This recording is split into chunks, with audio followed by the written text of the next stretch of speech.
Students from Queen's University had a chance to visit Prince Edward County on February 8th.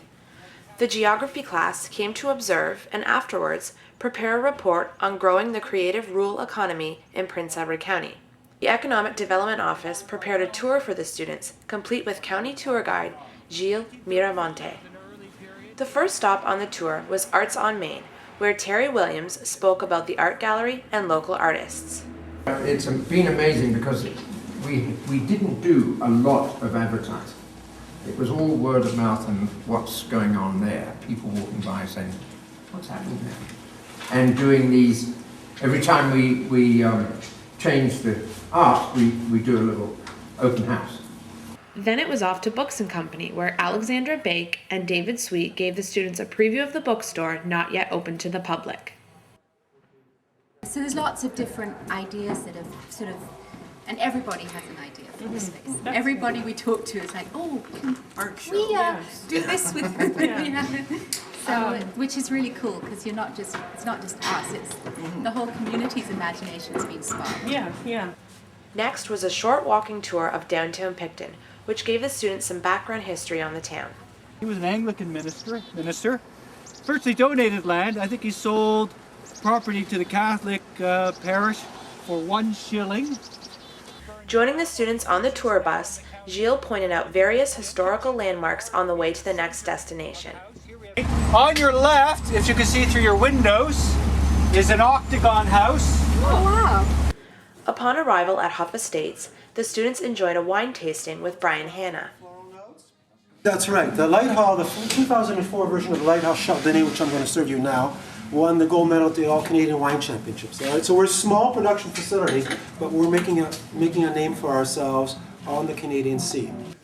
The tasting was a success, since nearly every student purchased some wine to take home with them. Next, it was off to Bloomfield for a locally grown lunch. While the students ate, guest speaker David Hatch spoke about his television production company. And we're the largest suppliers of independent programming at TSN. And we've done over 41 different series and productions in the last 10 years. Next, Rob Kello and Paul Johnson spoke about their music production and recording studio. And what I found was, by word of mouth, more people got interested in coming to do recording. I wasn't necessarily looking to make this into a business, it was more of a hobby at the time. But as time went by, eventually I had enough people with interest and money in their hands saying, I just wanted to record a couple of songs and I got, will this be enough? I went, hey, this ain't bad. They even played a sample of something they had produced. This is a big band of about 20, Scott Capitan spoke about running his restaurant in Bloomfield, which provided the lunch for the students. And we try to use as much local product as we can. So the beef and the stew is from local farms. In summer, as I was saying, we use local farmers. Finally, Renee Dick of Scout Design spoke about his graphic design business.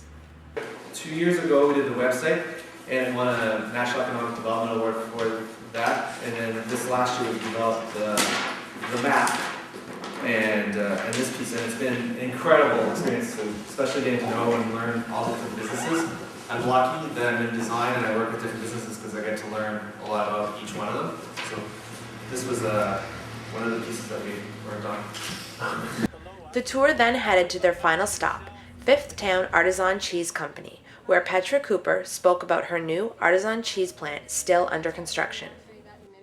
It's going to take a while. We're going to start off with about 17 cheeses, but they're in similar families, and sort of take our time and make sure we put out what we put out is really, really good, and then we'll just add to our repertoire. Overall, Betsy Donald, the geography professor who brought the students for the tour, was pleased with their day. It's really to get the students exposed to the region that we're studying. I mean, you can read all you want, but if you're actually not on the ground learning about things, it's much harder to get excited and connected to a place. So obviously we've had an incredible day today and we've learned a tremendous amount. It's been very exciting. Donald and her students would definitely like to visit Prince Edward County again someday soon.